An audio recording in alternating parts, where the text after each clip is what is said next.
Subscribe to LearnCap and hit the bell icon to get notified. Hello friends, welcome to the amendment lectures on GST for CA final as applicable for November 2020 attempt. Friends, I hope, wish and pray that you're fit, healthy and fine and you're studying vigorously to qualify yourself in the immediate coming attempt. Friends, the scope of discussion of amendments is going to be all the amendments which have come starting from 1st of November 2019 till 30th of April 2020. Let it be amendments to the GST Act, let it be amendments which have come in the form of notifications, or let it be clarifications which have been issued in the form of circulars. All of these which have been issued and which are effective during the period of 1st November 2019 till 30th of April 2020 is going to be the scope of our discussion. Friends, good things first. Let's have a look at what is excluded from your ICI syllabus. So, Institute has given study guidelines for November 2020 attempt wherein they have stated the exclusions. The exclusions are the same which are there. Friends, as regards as rate of tax is concerned, rate of tax for goods and rate of tax for services is not applicable for examination. However, rate of tax concerning composition scheme is going to be applicable for your examination. Friends, as regards as exemption is concerned, exemption on goods is not a part of your syllabus. However, exemption on services is a part of your syllabus. Friends, as regards as reverse charge mechanism is concerned, reverse charge on goods is not a part of your syllabus. Reverse charge as applicable for supply of services is a part of your syllabus. The next thing, valuation, there's a special rule, valuation of supply in case of Kerala flood cess, that rule is not a part of your syllabus. The next one, as regards as proportionate input tax credit is concerned for real estate projects in rule number 42 and 43, that is not a part of your syllabus. Also, the proportionate credit mechanism for additional duty of customs in respect of gold or bar is not a part of your syllabus. Going further, as usual, since there is no matching concept in place in real life scenario, your furnishing of GSTR 2, 1A and GSTR 3, matching of input tax credit, matching of reversal of output tax liability by issuance of credit note, the matching concepts and the related concepts are not a part of your syllabus. Transitional provisions are not a part of your syllabus. The next exclusions. Finance Act 2020 is not applicable for examinations. So friends, any change which is made to the GST Act vide Finance Act 2020 is not applicable for examination because Finance Act 2020 came into force only after 30th of April 2020. So therefore, the provisions of Finance Act 2020 is not applicable for your November 2020 examinations. Sabka Vishwas Legacy Dispute Resolution Scheme, which came into force by Finance Act number 2 of 2019, is deliberately kept outside your syllabus. This scheme is not applicable for your examinations. Staggered due dates for return filing is not applicable for examinations. Friends, take for example the due date for filing GSTR 3B. The due date for filing GSTR 3B, generally we understand it to be 20th of subsequent month. However, friends, in real life scenario, the due date for filing GSTR 3B for registered persons having an aggregate turnover exceeding rupees 5 crore. For them, it happens to be 20th of subsequent month. For all other registered persons, depending on states, there are different due dates. For few states, the due date is 22nd. For few states, the due date happens to be 24th of subsequent month. But however, these staggered due dates are not applicable for examinations. For examination, it happens to be 20th of subsequent month. Amendments which are made for providing relief during the pandemic is not applicable for examinations. So friends, during this COVID-19, the rate of interest for delayed payment of taxes have been brought down. The late fees have been brought down.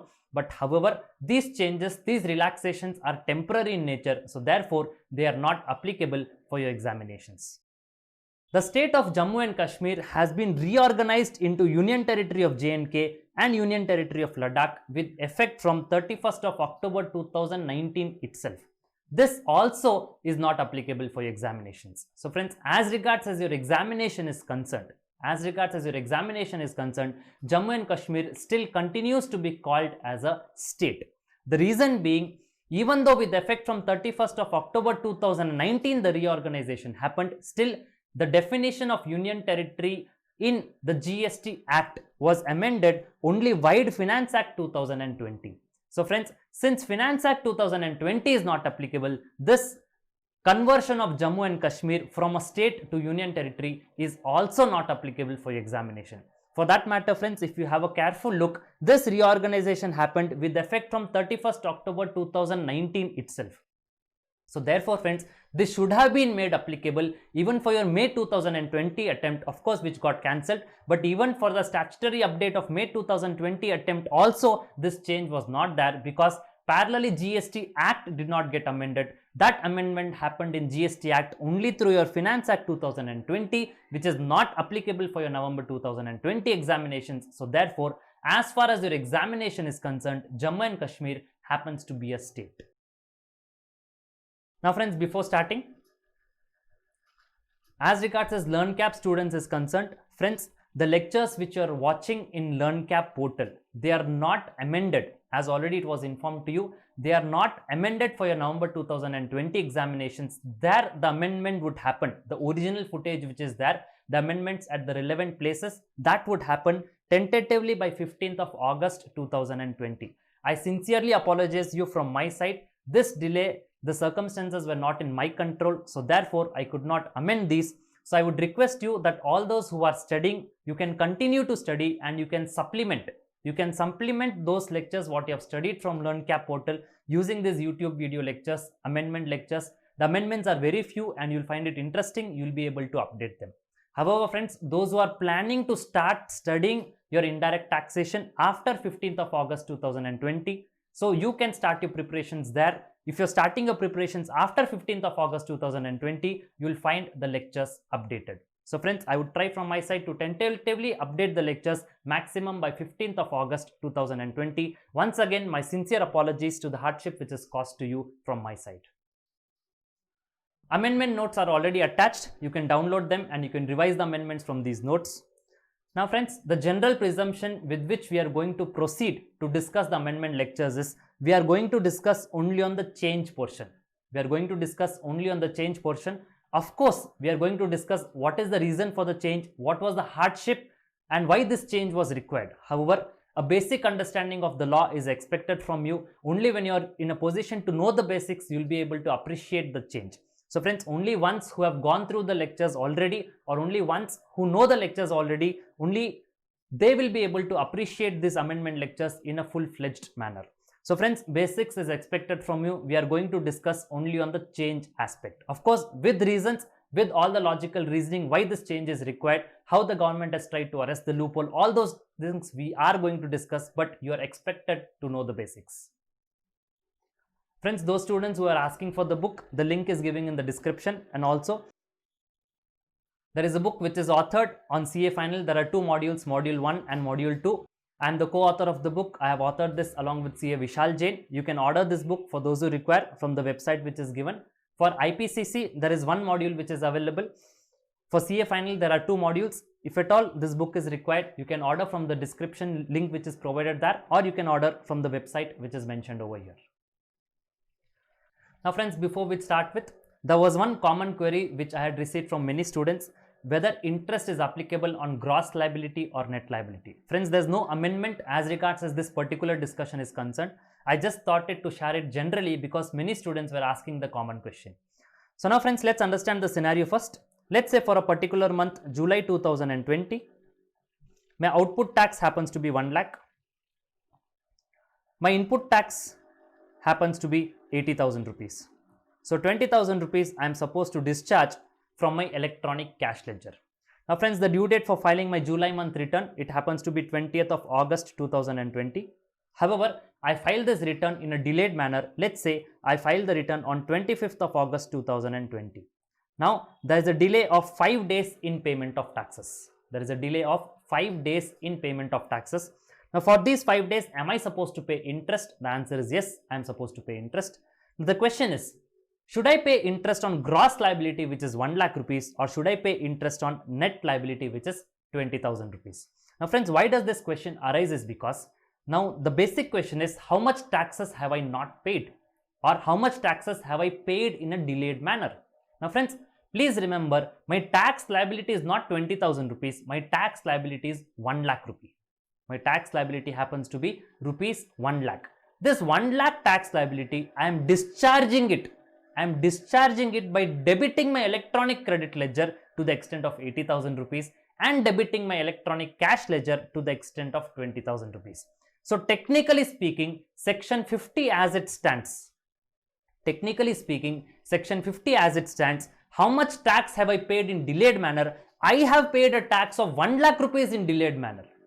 I have paid a tax of 1 lakh rupees in a delayed manner, because this 80,000 rupees which I am going to discharge through my electronic credit ledger, this also I have discharged only on 25th of August. I have debited my electronic credit ledger.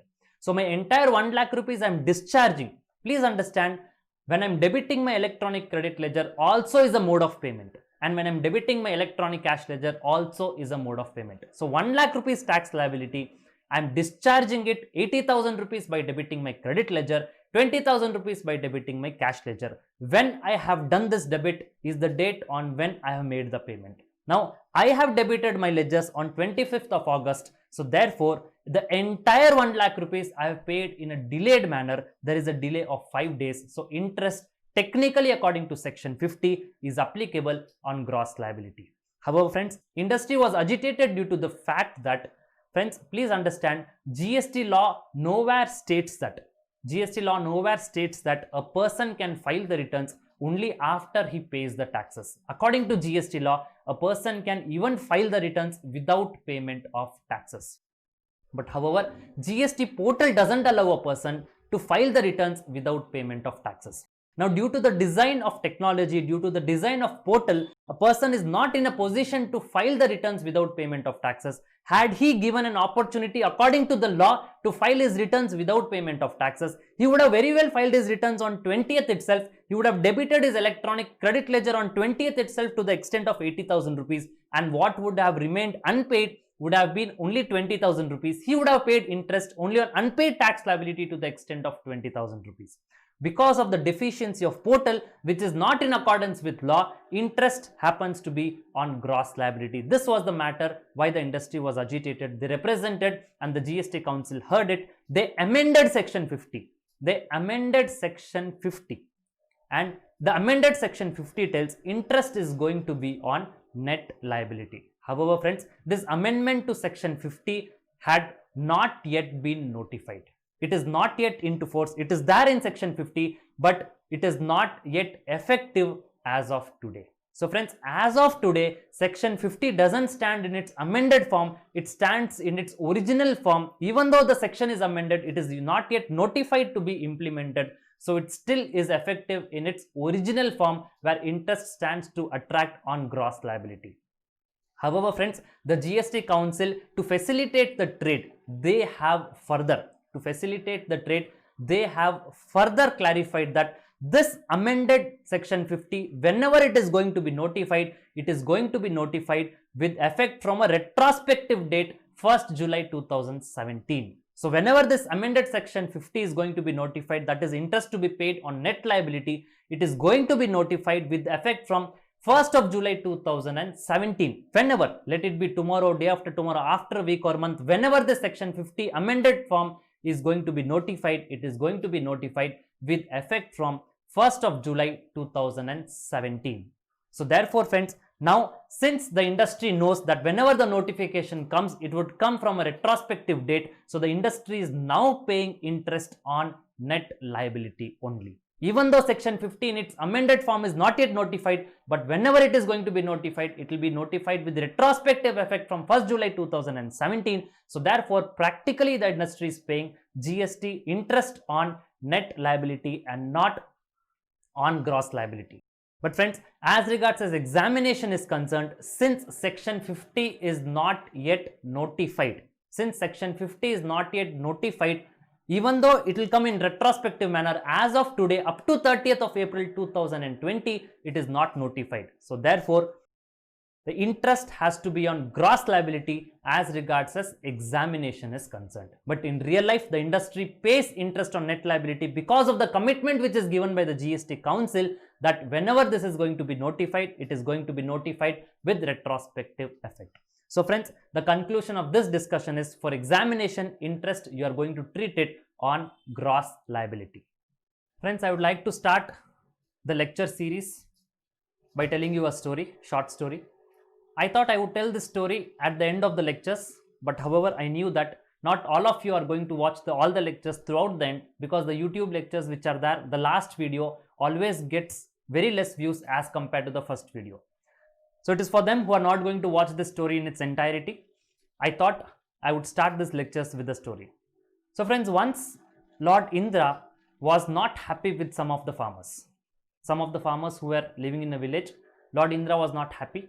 So he gave a curse to them. He pronounced that there is not going to be any rainfall for 12 years and you'll not be able to grow crops for 12 years down the line. So the villagers become very upset. They got disappointed. They begged Lord Indra for forgiveness. Now the Lord amended his pronouncement and he told that you would get rainfall only if Lord Shiva plays his Damru. You would get rainfall, the rains would fall only if the Lord Shiva plays his Damru. Now friends, the villagers went to Lord Shiva, but before the villagers could go to Lord Shiva, Lord Indra had secretly told Lord Shiva that you do not play Damru. That even if the villagers request you, you do not play Damru. So now friends, when the villagers came to Lord Shiva told that I would be playing Damru only after 12 years. I would be playing Damru only after 12 years. So these villagers came back to their village disappointed. They made up their mind that anyways rain is not going to come for 12 years. So they thought that they will be waiting for 12 long years for the rain to come and for the crops to grow. So friends, 3 years passed on, the villagers were waiting, but there was one person in the village. There was one person in the village who was regularly sowing the seeds, giving manure to the soil and carrying out all the process of farming. Now all the other villagers, they laughed at this person. They laughed at this person saying that when you know that it is certain that the rain is not going to come for 12 years, why are you wasting your energy and time? Why are you doing this process of farming? When the rain is not going to come for 12 years, anyways the crops are not going to grow. The villager replied that I know that the rains are not going to come for the next 9 more years. 3 years have already lapsed. But I'm just doing this so that I do not lose the habit of, or I do not forget the process of farming.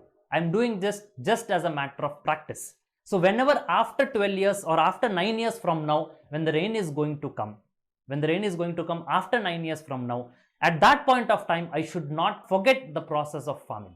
So therefore, as a matter of practice, I'm doing this. So whenever the rain comes after 9 years, immediately I can be ready, fit and fine, and I can start the process of farming and I could yield the good results. Now friends, this argument of this villager was liked by Goddess Parvati. This version of argument of this farmer was liked by Goddess Parvati, and she also told Lord Shiva that what if even you forget to play the Damru after 12 years? Why don't you practice? Now friends, the innocent Lord Shiva, anxiously, just to check whether he knows to play the Damru or not, he played the Damru and rains fell. Now when the rain came, that particular farmer who was already ready with his field, he grew the crops and all the other farmers were disappointed. So now friends, what we would try to understand by this is, even though there is no normalcy now, normalcy sooner or later is going to come. So till such time the normalcy come, let us all sharpen our skills. Let us all not leave the process of learning. Let us continue to learn so that whenever normalcy returns, we are in a better position. We have upgraded our skill sets. We have learned even more and we could aggressively and vigorously come out with all the odds and clear our examination in the very first attempt. I wish you all the very best and a happy learning for the lectures to continue. Changes in the reverse charge notification.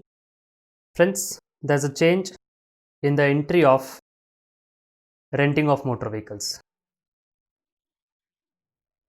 Renting of motor vehicles which are designed to carry passengers, there is a change. The entry has been replaced. Now friends, just a brief background. First we'll try to understand what was the issue which was there in the earlier entry which called for a change. Now friends, as regards as renting of motor vehicle is concerned, there are two rates of taxes. Renting of motor vehicle which is designed to carry passengers, there are two rates of taxes. One is it is 5% without input tax credit. Another one, it is 12% with input tax credit.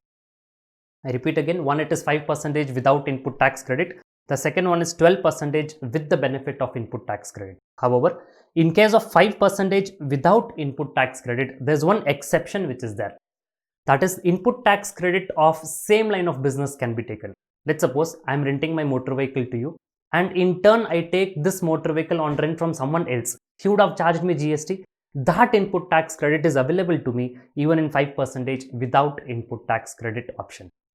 Now friends, As regards as renting of motor vehicle is concerned, if the supplier happens to be a person other than a body corporate, and if the recipient happens to be a body corporate, and if the supplier has chosen this option, as we discussed, there are two options, 5% without ITC and 12% with the benefit of ITC.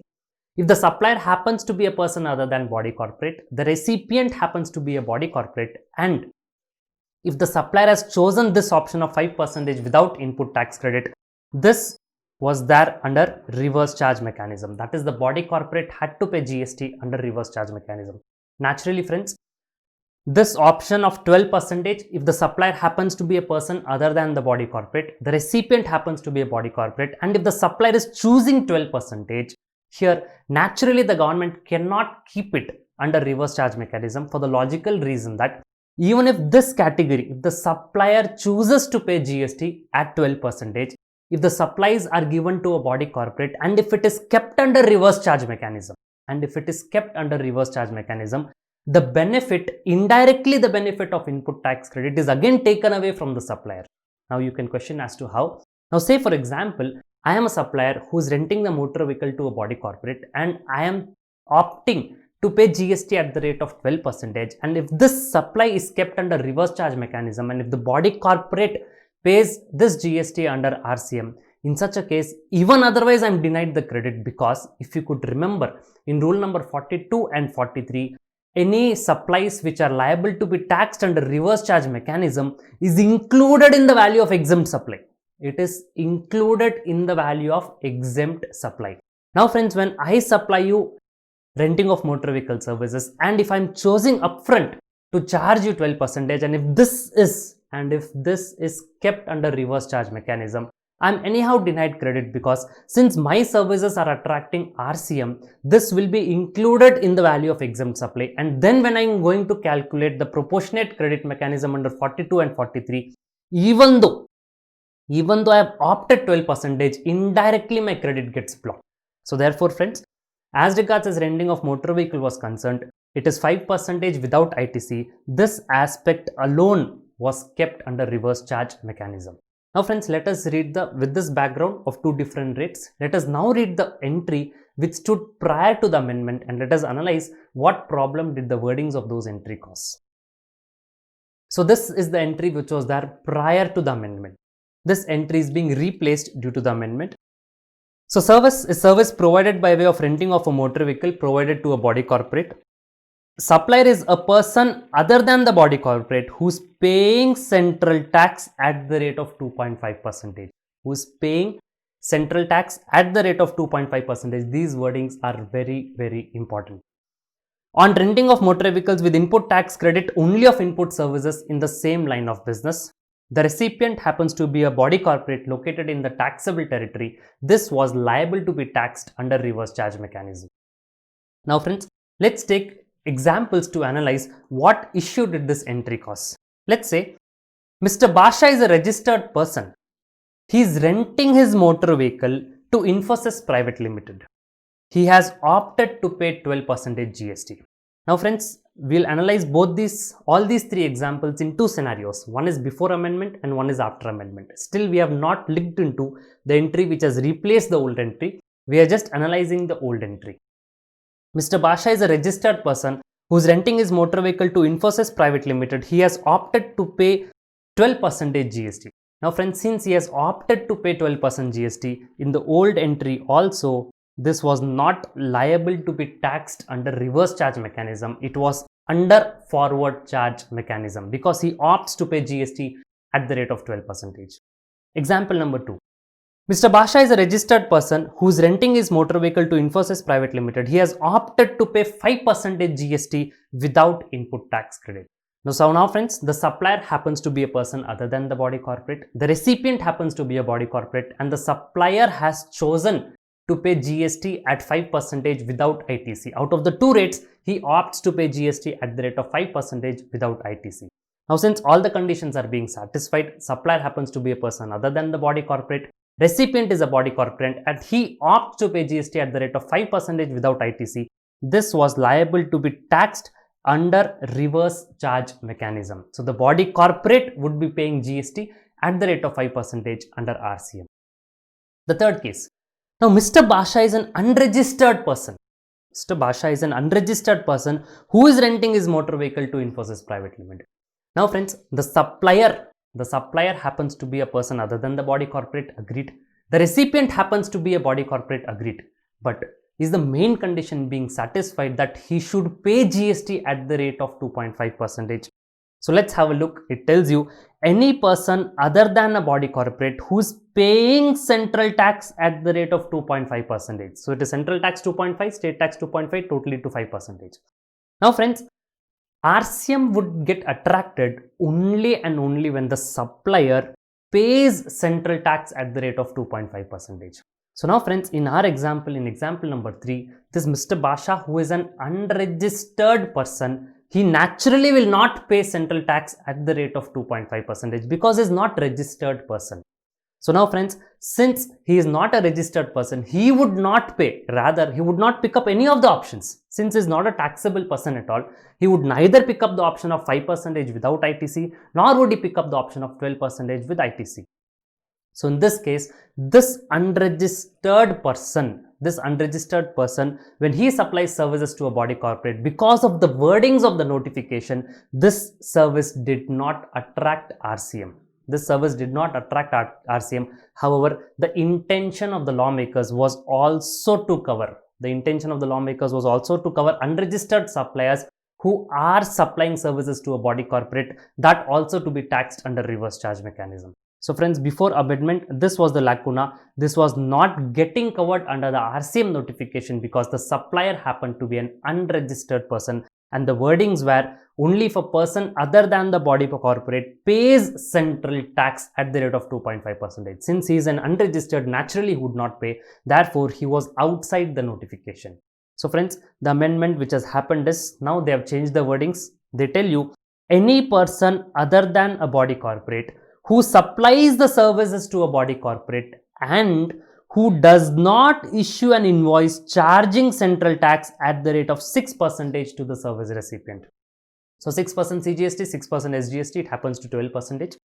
So now, friends, the wordings are drafted in a negative manner. Earlier, they told that RCM would apply only when the supplier pays GST at 5%. Now they tell you RCM would get attracted if the supplier does not pay 12%. So if the supplier does not pay 12%, RCM would get attracted. So now, friends, let's have a look at the examples again after amendment.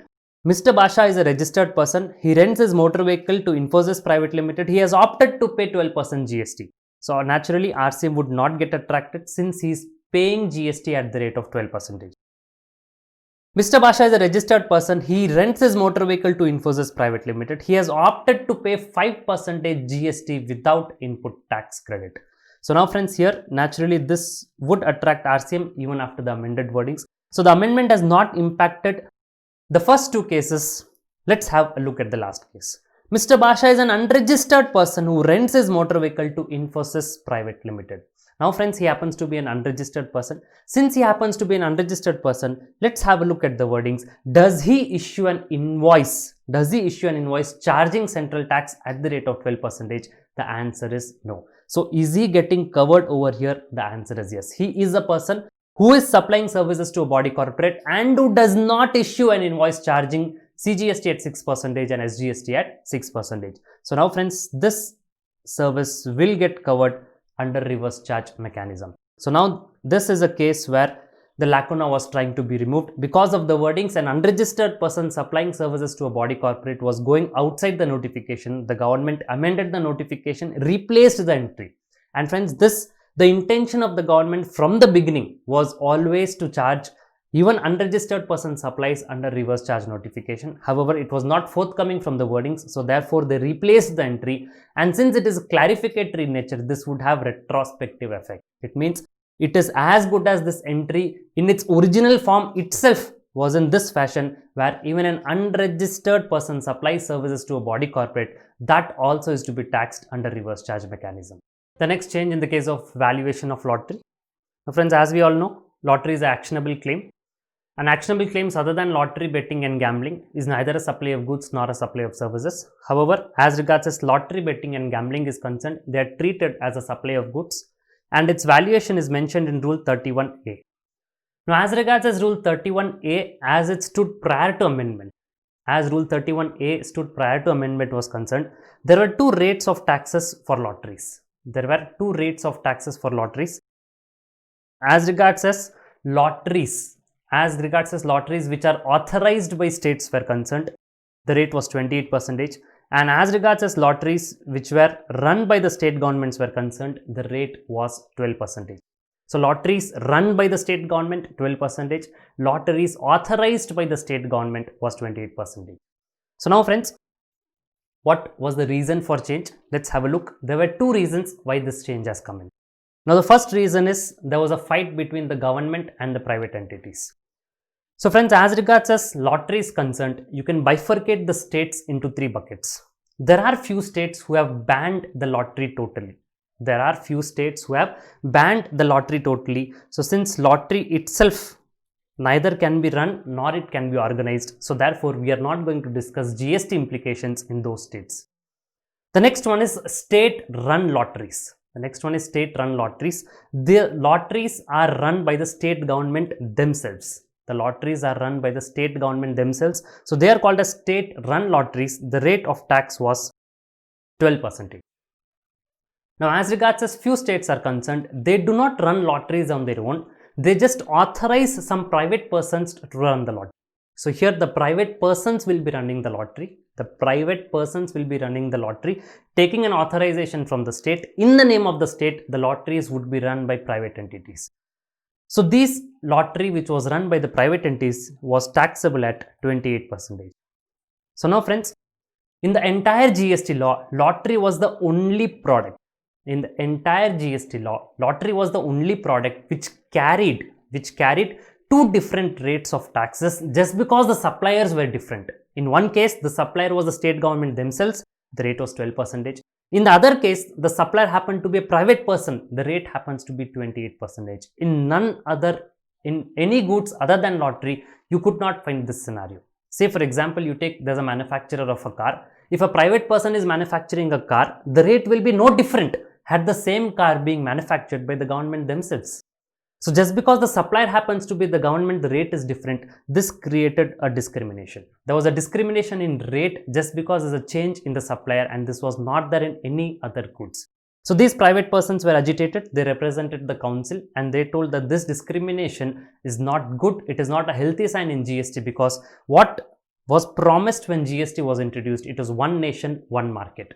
But now, just because the supplier is different, for the same product you are levying two different taxes, this discrimination is not acceptable. And because of this huge difference of 16%, there was huge black market which is going in lottery as regards as private lottery is concerned. They were not able to beat the market just because the rate of difference of 16% GST.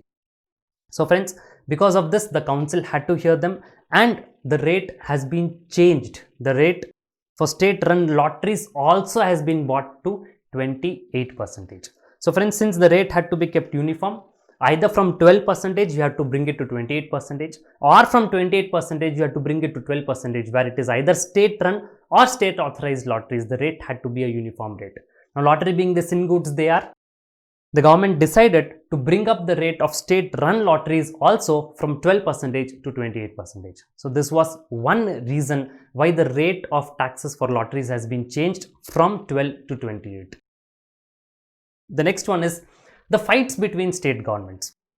Now just now we saw one reason for change, that was the fight between the government and the private entities. The second reason why the rate change came as regards as lottery is concerned is there was a fight between the state governments, relatively smaller state governments as compared to the bigger state governments. Let's have a look how.